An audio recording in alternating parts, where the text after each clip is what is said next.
شروع اللہ کے نام سے جو نہایت مہربان اور بے حد رحم والا ہے۔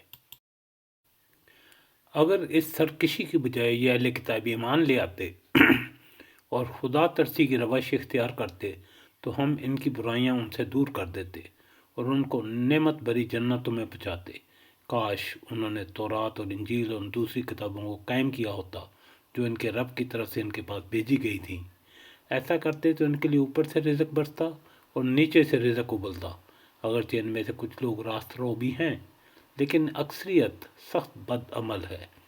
اے پیغمبر صلی اللہ علیہ وسلم، جو کچھ تمہارے رب کی طرف سے تم پر نازل کیا گیا ہے وہ لوگوں تک پہنچا دو۔ اگر تم نے ایسا نہ کیا تو اس کی پیغمبری کا حق ادا نہ کیا۔ اللہ تم لوگوں کو شر سے بچانے والا ہے۔ یقین رکھو کہ وہ کافروں کو تمہارے مقابلے میں کامیابی کی راہ ہرگز نہ دکھائے گا۔